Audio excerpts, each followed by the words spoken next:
Hello everyone, and thank you for joining us today for today's webinar, Food for Thought, a Youth Perspective on Recovery-Oriented Practice. My name is Laura Mullally, and I'm a Program Manager in Prevention and Promotion at the Mental Health Commission of Canada, and I'm very happy to be hosting the webinar with you today. Before we get started, I just want to talk about a few quick housekeeping items. So firstly, audio is provided in broadcast mode through your computer speakers. So you can hear us, but we cannot hear you. This webinar is also being recorded, and the recording and presentation slides will be posted to the webinar archive section of our website in the next coming weeks. If you'd like to download a copy of today's slide deck, you can do it right now by clicking on the document on the top right of your screen and then clicking Download Files. You'll see that using the yellow arrows that you see on the screenshot on the slide. If you have questions or thoughts throughout the presentation, you have two ways to share them. In the middle of your screen on the right, there's a public chat box. This allows you to interact with everyone here listening on the webinar. Melinda and Amani from the Mental Health Commission's Youth Council will also be joining us today to help facilitate this chat. So welcome to Melinda and Amani. In the bottom right of your screen, there's also a private question and answer box. This allows you to ask questions privately to our speakers, and then these questions will not be shared kind of publicly with the other participants, but we will, if they're questions of content, pose them to the speakers at the end of the webinar. So we'll hold most of the questions that are posed either through the public chat or the private Q&A until the end of the webinar and do a more formal question and answer period with our speakers at the end. Finally, we also invite you to join the conversation about this webinar and this topic using social media using the Mental Health Commission's Twitter handle and Youth Council's hashtag you see here at the bottom right of the slide. So we're here today to talk about a youth perspective on recovery-oriented practice. And before I introduce our panelists, I'm going to give a very brief overview of the Commission's work on recovery and on this project prior to launching into our panel discussion with our Youth Council members. Recovery is a core guiding principle of the Mental Health Commission and has been since we were created over 10 years ago. The concept of recovery in mental health refers to living a satisfying, hopeful, and contributing life even when a person may be experiencing ongoing symptoms of a mental health problem or illness. To support the implementation of recovery-oriented practice across Canada, in 2015 the Commission developed the Guidelines for Recovery-Oriented Practice.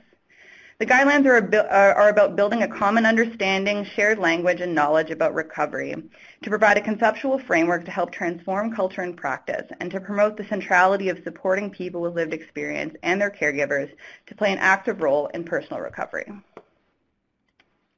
The guidelines are organized into 6 different overarching themes or dimensions that you see here on the screen, and then they identify the principles, values, knowledge, skills, and behaviors needed to work from that dimension. And we're here today to talk about one specific aspect of the guidelines. In Dimension 4, responding to the diverse needs of everyone living in Canada, one of the guidelines states that recovery-oriented services must be responsive to the needs across the lifespan. And this is particularly unique when working with youth. Over the past years, we have heard over and over again when working with our stakeholders our Youth Council that this couldn't be more true. So about 18 months ago, we met with the Mental Health Commission's Youth Council to talk about recovery-oriented practice and what it meant to them. Our Youth Council is made up of youth between ages of 18 and 30 who have lived experience with mental health problems or illnesses, either personally, through a family member, or friend. When we first met with the Youth Council, we spent a full day unpacking the concepts of recovery-oriented practice and discussing concepts like, what does recovery mean to you? What elements make for a positive recovery experience for a young person? And how is recovery unique when working with youth? We spent a full day unpacking these concepts, and we definitely could have spent longer. At the end of the day, we thought this discussion was great. How can we get other people talking? Since recovery is unique for every person, how can we facilitate these discussions with service providers? And that sometimes the processes of discussing is better than having all of the answers.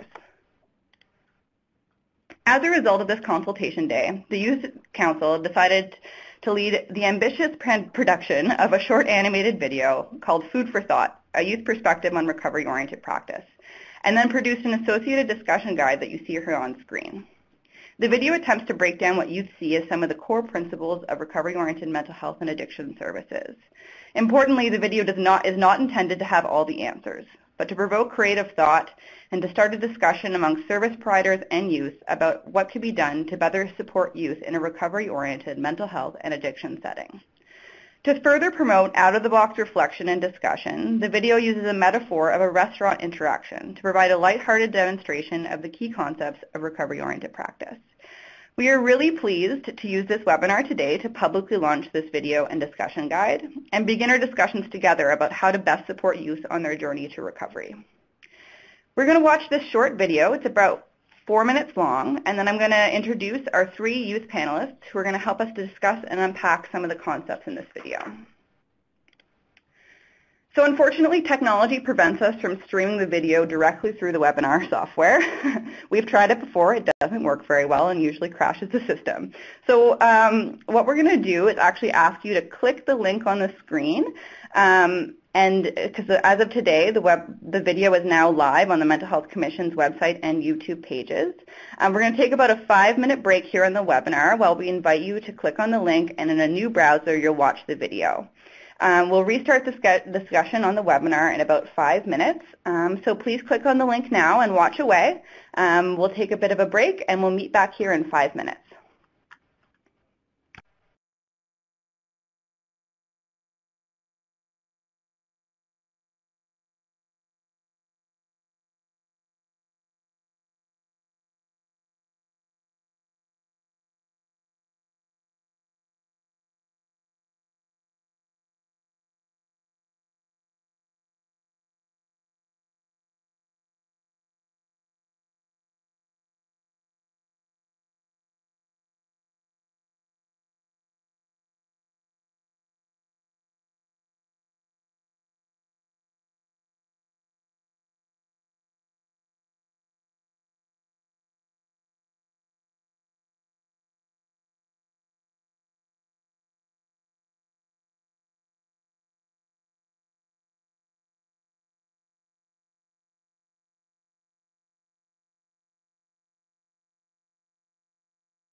Welcome back, everyone. I hope that you were able to watch the video. If you're hearing me but not seeing the screen, your webinar should be minimized on your screen. If you click on that kind of green and black icon, it should open back up to join back on the webinar. We hope you enjoyed it, and I just really want to take a moment to acknowledge the hard work of our Youth Council over the past year to work on this content. It really was a labor of love from both the previous kind of cohort of our Youth Council and the current cohort of our Youth Council. A lot of brain power was put into it, as well as self-reflection. So congratulations to all our Youth Council members that this video is now out there and public. It's definitely a notable piece of work, and I'm really excited to discuss those concepts further with you. And to help facilitate that, we have 3 different panelists joining us today to help unpack some of these concepts that you just saw in this video. So I'm very happy to introduce them. Firstly, Elise Trudel is a member of the Mental Health Commission's Youth Council, as well as an occupational therapist in southwestern Ontario. She has lived with anxiety and mood disorders for the past several years, including generalized anxiety disorder, OCD, and bipolar disorder. Coupled with her lived experience as a user of mental health services, Elise's passion for wellness and a firm belief in enabling individuals to engage in meaningful occupations despite barriers like mental or physical health diagnosis are dynamic and always growing. Welcome to Elise. Joined with Elise is Dawn Makaleka, who is a youth mental health advocate empowering youth voice and mobilizing youth engagement in Hamilton and Toronto youth mental health systems. Dawn is passionate about community-based research and is currently a research assistant with Wisdom to Action. Dawn has had the privilege of supporting many youth-centered projects by the Mental Health Commission, like the first Canadian Consensus Conference on Mental Health of Emerging Adults, and Dawn ascribes to a collective vision with national networks and partners to strive for an equitable, culturally competent, and recovery-oriented mental health system. Finally, joined with us today is Marta Sadkowski, a former member of the Youth Council. Marta is currently a registered nurse specializing in mental health and addictions at St. Joseph Healthcare Hamilton. Marta has a strong background in developing and supporting youth mental health initiatives, including the Hamilton MAD Students Collective, a peer support group for students experiencing mental health issues. Her current interests are in evaluating and developing innovative patient-centered health services. So welcome to everyone, and I'm really excited to get this discussion started. So in today's discussions, we'll be unpacking some of the scenarios in the videos and using some of the questions from the discussion guide to help facilitate this. So again, on that link you clicked on earlier, lower down on that page, there was a link to the discussion guide that is associated with the video. So we have reflective questions about each of the different scenarios that you have seen in the video, and we're going to use some of those questions today to help facilitate a discussion. So our first scenario is youth say, talk with us, not at us, and please don't judge us. Try to understand where we're coming from and the impact your opinion might have on us. So I'm really happy to kind of open this up to the panelists right now as we reflect on the scenario. And really, I'm wondering, my first question is, how can collaboration and partnership between youth and service providers be encouraged? And what does this partnership look like? So I'm going to open that up to the panel. Maybe we can start with you first, Marta. Yeah, definitely. So to start off with, I thought I would give a little bit of a background on what I do clinically because I feel like that helps to inform my answer.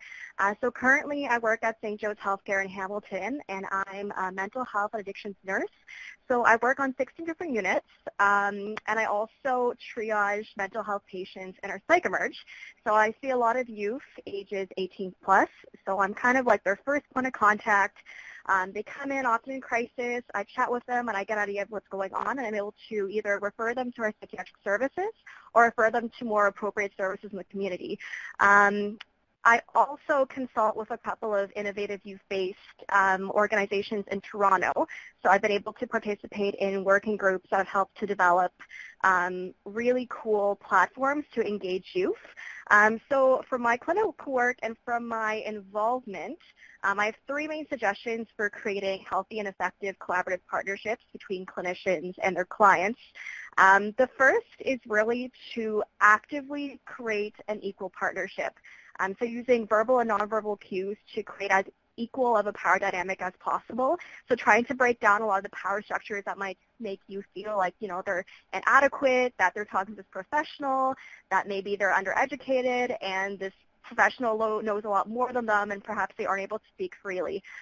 So I'd recommend, doing little things like using the youth language, using humor. I personally like to use a lot of self-deprecating humor, doing little things like making sure that you're both at the same height. Perhaps when an individual first comes in, check in with them, see how they're doing, offer them a drink, see if they're comfortable, if they're cold, if they're having a panic attack, offering them things like a warm blanket, like little things that really help to create that equal human connection.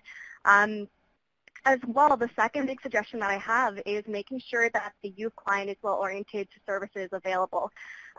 So, in the context of say you're like a therapist working out of a particular organization, making sure that the youth actually understands, number one, what is your organization? Number two, who are you as a clinician? Like, what are your qualifications? Where are you coming from? As well, making sure that the individual can understand what is the ideology behind the services that you're offering? If you're offering something like CBT, what is CBT? What is the point of CBT? How does it work? How many sessions can the client expect to attend? And what are the tangible outcomes that they can get from them? And thirdly, I think it's incredibly important to be honest about available services. And, this is something that really, really hits home to me. In Hamilton, unfortunately, while we do have a number of really, really great services, like at St. Joe's Healthcare Hamilton, we have a youth wellness center, which I think is fabulous. Unfortunately, we don't always have services that are available to meet every need that a youth might have. So being realistic with youth, say, if an individual comes in and says that what they need is like a 24/7 counselor who's able to show up at their house whenever they need, having that honest conversation about, well, maybe that isn't something that's realistic, but what other resources do we have that could address some of those needs? Like, why do you think they need that service, and how can we provide something that perhaps would be more suitable or appropriate? Thanks so much, Marta. Those are some great reflections. Before I kind of comment a bit more, why don't we throw that over to Elise? Do you have any thoughts on that question about creating a collaboration and partnership between youth and service providers? Any thoughts?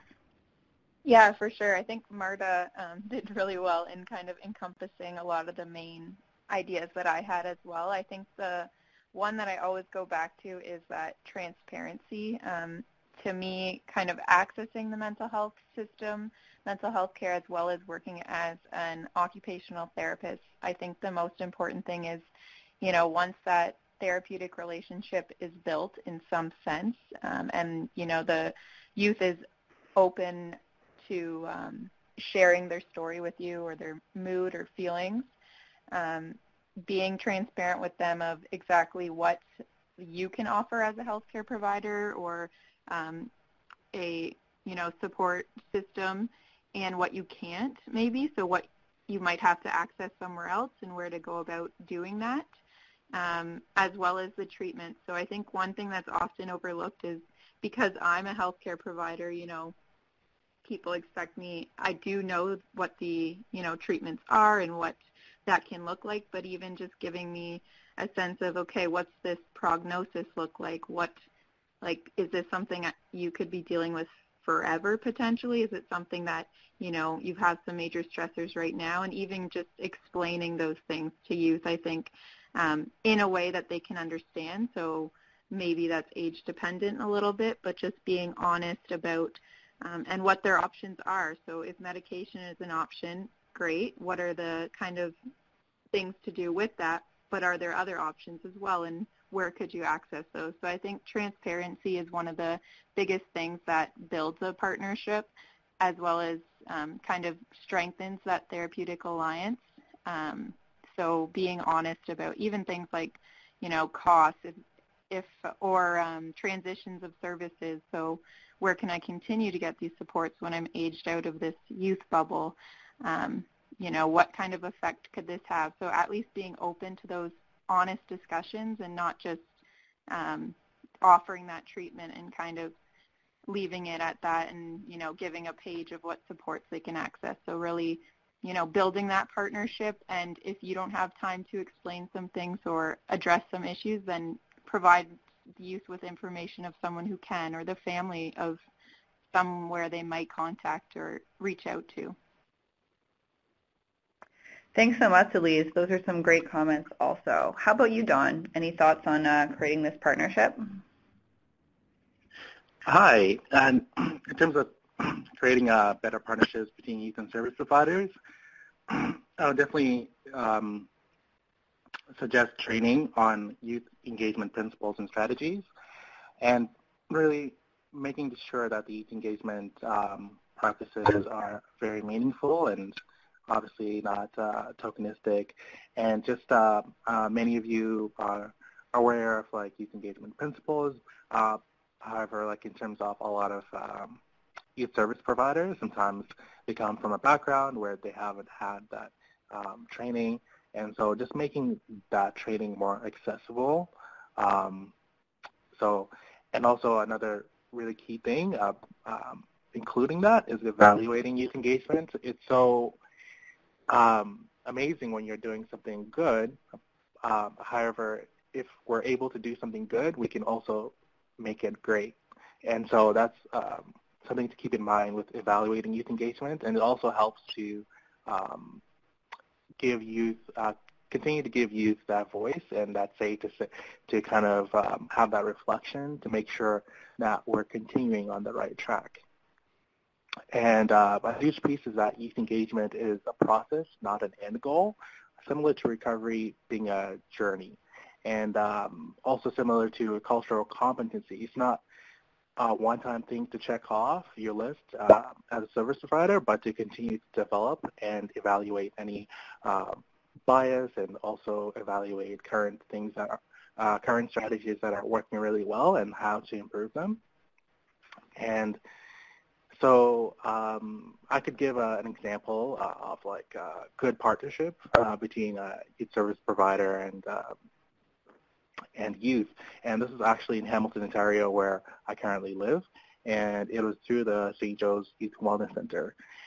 Before I get into that, I just wanted to kind of talk about what went into why I thought this was a great example. For one, the Youth Wellness Center really went from the conception phase to implementation phase with the youth throughout the whole journey.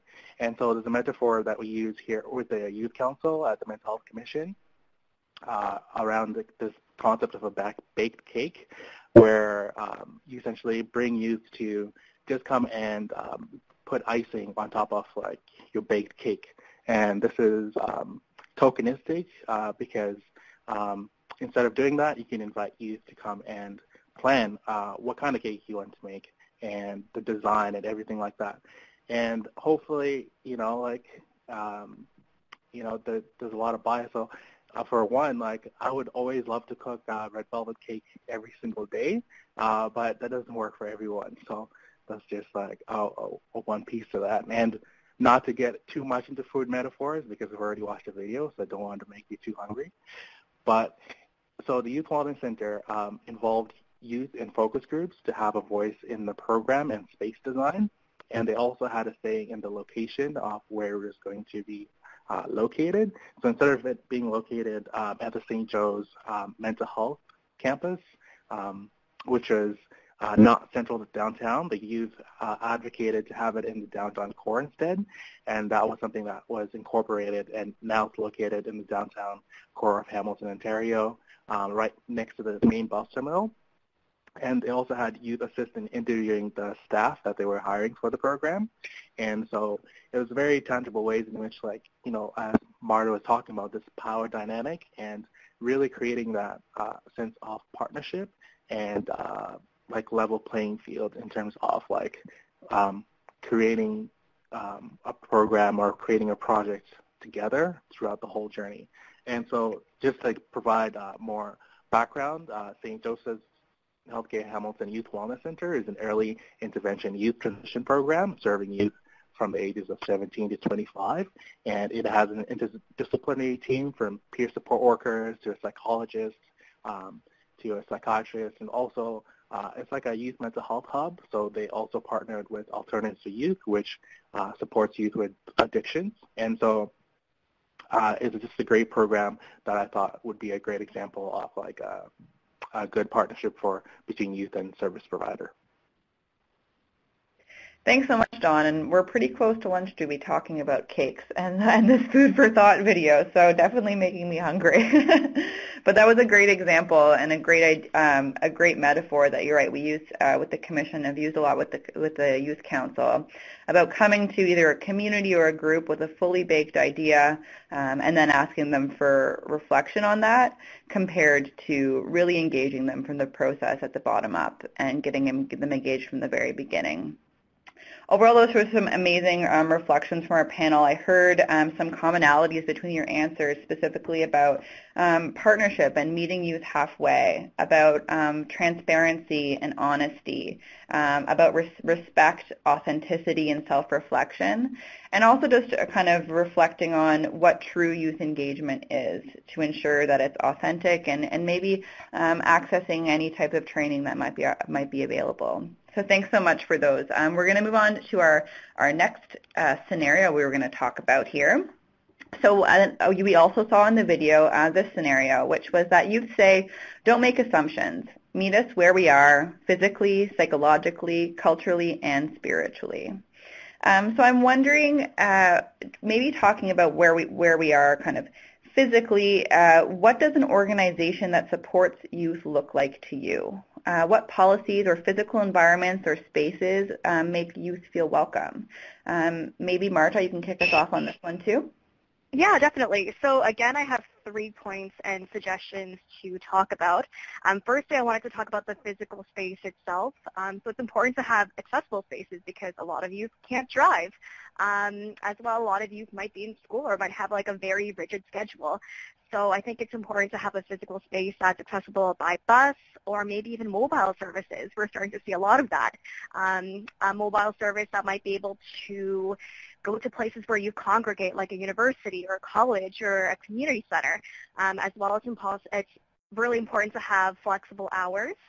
I would also recommend having youth mentors or peer supporters, just because for a lot of youth it is very, very welcoming to have someone their own age or approximately their age who kind of speaks their language, is able to understand their youth culture, who's able to get them to open up and feel more relaxed. As well, my second suggestion, and this relates back to making services more accessible, considering having a web-based component to services. So right now I'm working with Stella's Place in Toronto, which is creating a web-based platform, and I think that it's also there are some plans to implement it in the Youth Wellness Center, where essentially youth can connect with their clinicians over the web. They're also able to organize their appointments. I think there's some talk about also creating like a peer support space, having access to a library of resources that might be able to supplement the services that they receive in person. So I think that's really great because it's something that you can access at any time. You know, they can access it in the middle of the night between classes, and it also helps to keep them organized so they can kind of see, well, here's my next appointment, here's my last email from my clinician, so they don't feel like they've been abandoned or that, you know, they're forgetting something. And my third suggestion, again, relates back to being honest and open about resources available. So, you know, the youth has a better idea of, this is the organization, this is what they can offer me, this is how I can engage. And they don't really feel like, you know, something is being withheld from them or that they're misunderstanding something or they're not accessing services in the appropriate way. Thanks so much, Marta. How about you, Don? Any thoughts on this question?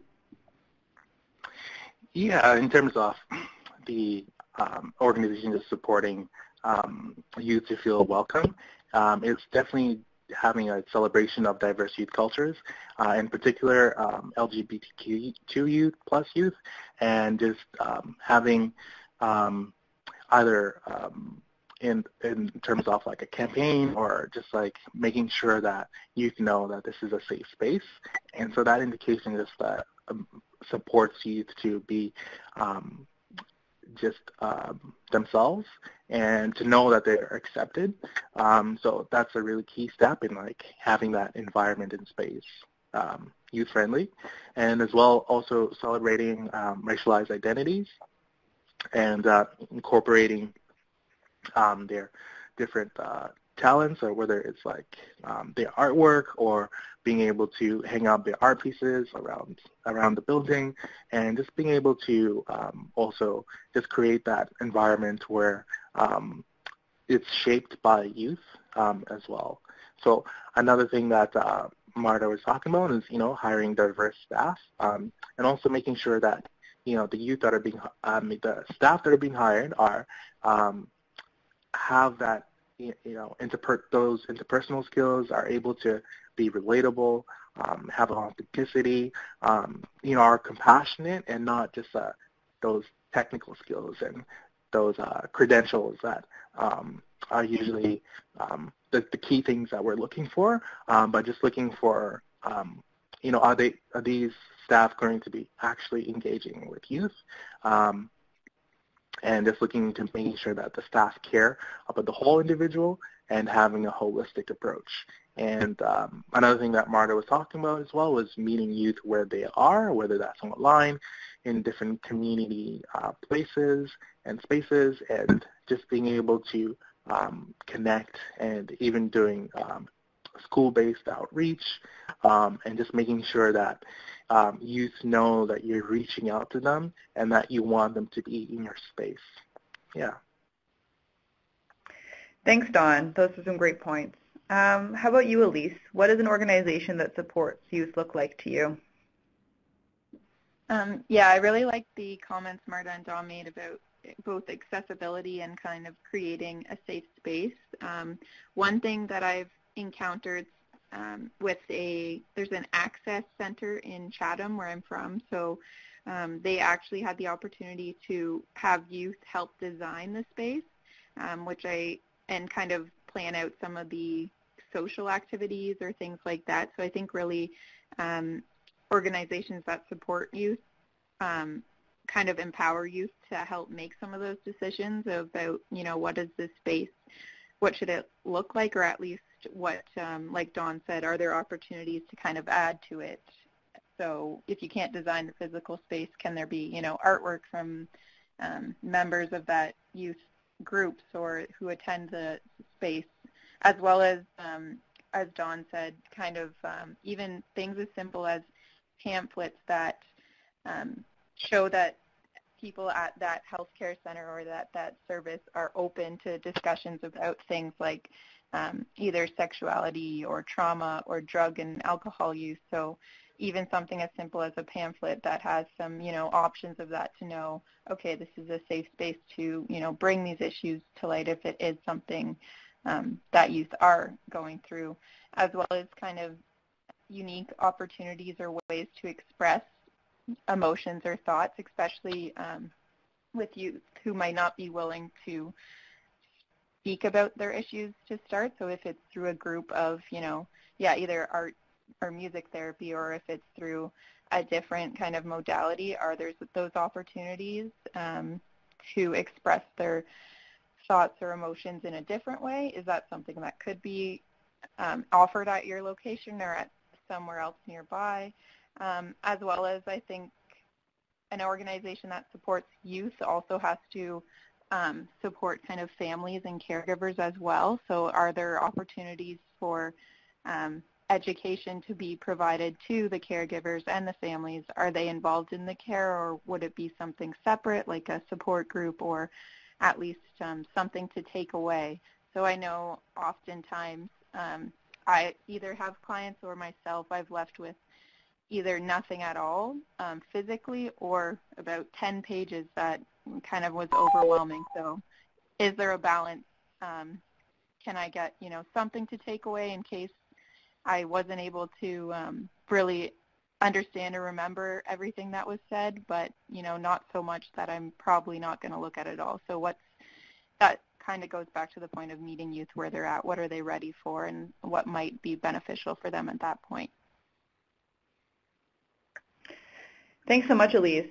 You guys had some great points there, and overall, I kind of thinking them in kind of a few different themes that you were referring to. Firstly, that spaces are accessible, either due to scheduling, physically accessible in terms of public transportation, and that maybe how can we use e-mental health solutions to help that.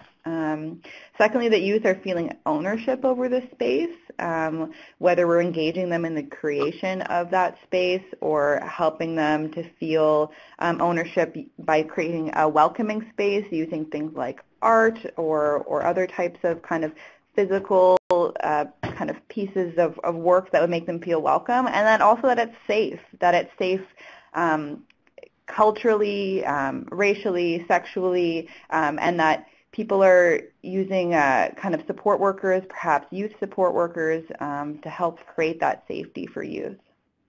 So I had a question I was going to ask, and I'll pose it to you, but I know we've touched on it a little bit already.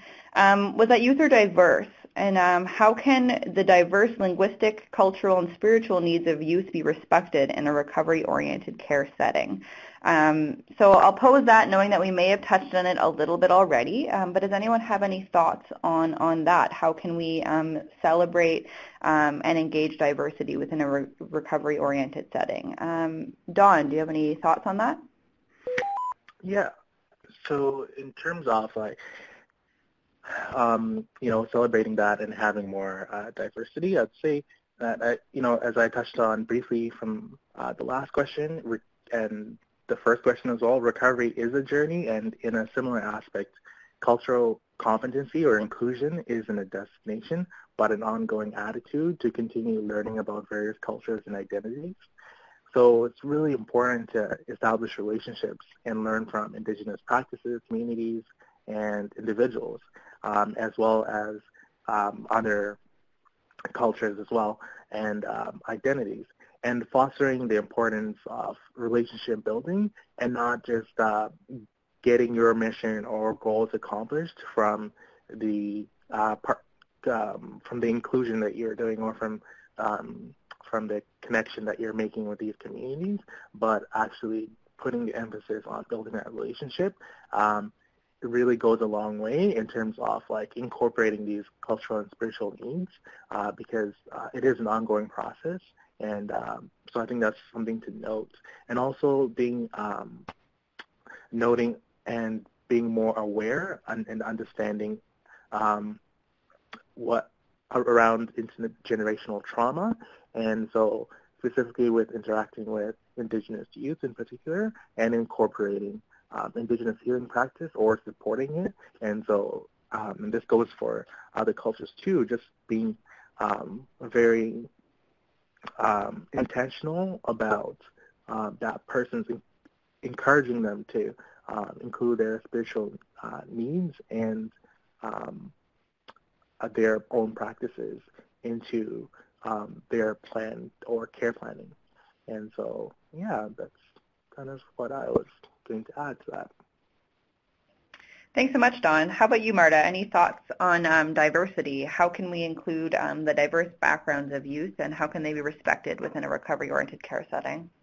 Yeah, definitely. First of all, I'm just going to make sure you can hear me, right? I can hear you, thanks. Okay, amazing, great. So I'm going to give a very practical, on-the-ground recommendation. So as someone who triages youth in crisis, the quick trick that I use just to make sure that I'm meeting someone where they're at linguistically, cognitively, culturally, is I make sure that they lead the conversation. You know, when I first make contact with them, I get them to introduce themselves, tell me a little bit about them, about what brings them in, and that way I can kind of gauge where they're at cognitively, their cultural and spiritual ideology, as well as their linguistic needs. You know, it's kind of like I kind of assess to see what they're giving me to work with, and that way I can tailor what I give back to them. Thanks so much. How about you, Elise? Any thoughts on this? Yeah, I think Dawn and Marta did a great job again, kind of taking away some main points from it. I think also just, opening up that discussion and helping or allowing the client to, again, feel empowered and, be involved in that goal setting for their treatment. So if there's anything they're already using to cope or to deal with the mental health issues they're having and what's working for them. And I think that can really say something about, their spirituality or their culture of what is already a part of their practice or their daily life, even though it might not be seen by them as spirituality necessarily. Or again, if your organization can't meet the specific needs of that individual, giving them information on local services or online resources until, if your specific organization can't meet that need, and then maybe making a goal for your organization, like Dawn said, to gain some cultural competency or advocate on behalf of the youth if there aren't services for that specific population or those needs in your community. So kind of both ends of, if that need can't be met right now, how could we help them the best possible and, down the road make it so that your community is supportive of someone's specific needs. Thank you so much, Elise. All three of you, those were some really great reflections and some great takeaways for us. And I think a little bit connected into our next scenario in terms of kind of the ongoing development of kind of culture and reflection on people's needs as they move through their lifespan or just in their life in general. But our next scenario is talking about that recovery is an ongoing process, not an end game. It's a journey, and even relapses might be part of that journey. And I think this is an important piece for us to discuss. And before we just kind of dive into this one, we'll go through this scenario briefly. And I do see that there's some great questions coming through the chat and the Q&A section. We're going to, in about 5 minutes, start addressing some of those questions kind of through a facilitated question and answer period over the phone here. So we'll get started on that very shortly after we talk about this scenario. So my question to the panel, how can youth be supported throughout their entire recovery journey, not just in times of crisis? And maybe in that answer too, you can kind of reflect on youth being connected between other services. How can we make those referrals more seamless throughout their entire recovery journey? So maybe I'll pose that to Marta first. Yeah, so 2 suggestions. Firstly, I think it's important for the clinician to be honest in initial and final appointments that recovery is a process, and unfortunately sometimes there are relapses, and it's not a reflection on the individual youth. It's not a reflection on the quality of services available, and it's best to contextualize it and to interpret it as a learning experience. Now, my practical on-the-ground suggestion for making sure that youth are connected with other services and making referrals seamless, as well as making sure that youth are connected throughout their entire recovery journey, is web-based platforms and having a web presence. And this is great because it can be very cost-effective for organizations. For example, if a youth receives a few counseling sessions, but they feel like perhaps they would like some type of support, it's very cost-effective to connect them to a web-based peer support group or some type of a web-based platform that offers, say, videos for CBT, things like that. Great. So thanks so much, Marta. How about you, Elise? Any thoughts on this?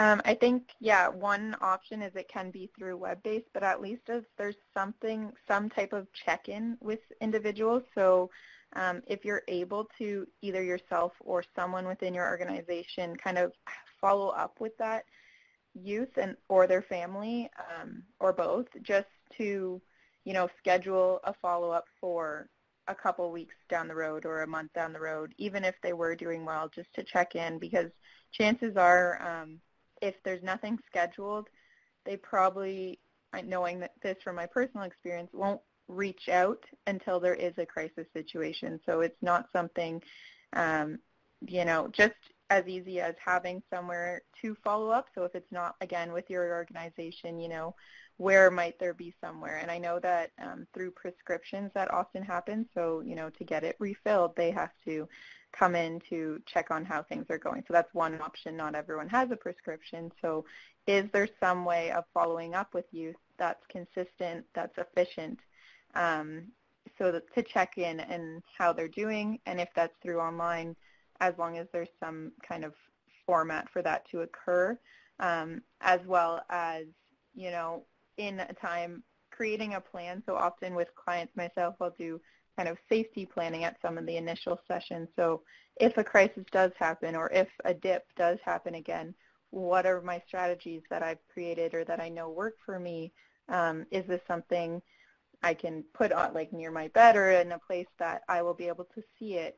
Are there numbers I can call or places I know I can go to if that does happen, if, the organization I'm used to isn't open? Or what are those options? And without, overwhelming, age dependent and things like that, but is there something that they know they could access if a crisis does happen, or if they just need a check-in from someone? So at least giving those options and making sure that there is an accessible way to follow up with someone if your needs need to be addressed at that time. Thanks, Elise. And finally, Dawn, any thoughts on this final scenario that we're discussing on the journey of recovery and connection to services? Yeah, so to begin with the journey for recovery, and not just making sure that youth are supported throughout their recovery journey, not just in terms of crisis. Like, I've heard a lot of youth identify that they are told that they aren't sick enough, and that's sometimes through service policies or the design of the service. For example, I've been working part-time for a crisis center, and so ideally we're serving youth or individuals that are in crisis, and so if they want to have that, support throughout their recovery journey, we do encourage them to contact the crisis center to give updates, to follow up, and so just making sure that line is open, that avenue to reconnect, even though they're not in crisis, is there, even though our mandate is to support people in crisis, and also identifying and just putting a plan or creating a community care plan, so that they are supported throughout the community, as Elise and Marta spoke about, and so just making sure that they are aware of services and also connecting them to those services, and having a broad range of services supporting their needs on an ongoing basis. And especially when we're talking about like the recovery journey, it's also important to, in terms of youth that are transitioning from the 18 and upwards, like going through that emerging adult phase.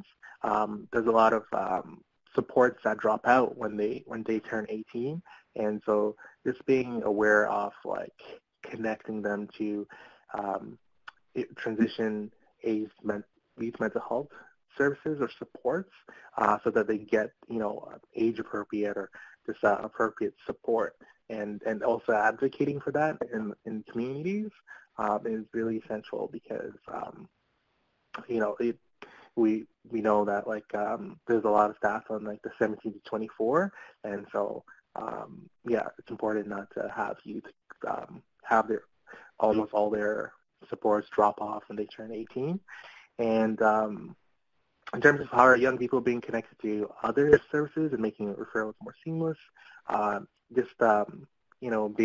emphasizing breaking down silos and just creating more partnership and dialogue throughout like youth services in the community, and just being able to connect with youth so that they can connect with you directly, sharing more information through, as Marta and Elise were sharing about like using technology and even using events to make sure that there's that collaboration piece that's happening. There's that information sharing too, and just having policies that foster collaboration and information sharing within a community, so that like, you know, youth when they're going through their recovery journey, whether that's in school or that's working, or they find themselves in crisis, in different scenarios, that there's that information sharing, so that like the community is all around like a wraparound approach where organizations are talking and creating collaboration. So the mental health system is not letting youth fall through the cracks, and that it's a seamless bridge and connection of services. Thanks, Don. That was a great summary. Yeah, some great content there from all of you about that important transitional time between child services and adult services that we refer to as the emerging adult phase, and how important connecting to the appropriate services during that time, as well as some solutions that some of you mentioned in terms of web-based solutions and ongoing check-ins. That was great. I'm just conscious of time. We have about 6 minutes left, and we have had some great questions come in through the chat pod.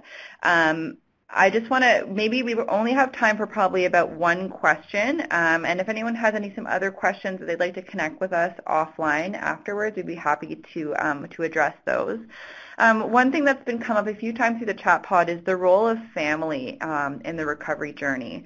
So when we're engaging with families or parents or families of choice throughout the recovery journey, what are some helpful or unhelpful things that families can do to support a young person? Maybe I'll just kind of pose that openly and see who wants to jump in to provide an answer.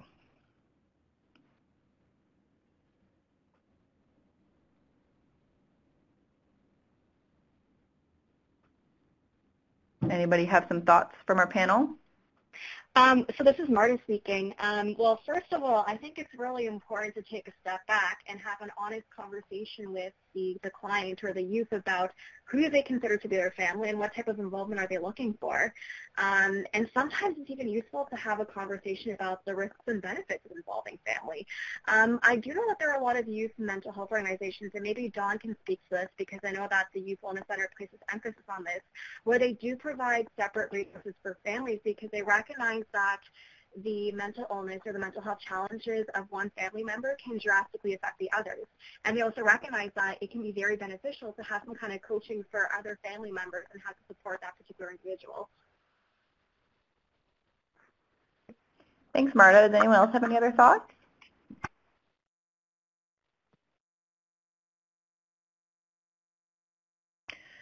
Great. Well, maybe we'll just wrap it up for today because we're running out of time. But again, thank you everyone for participating in the webinar.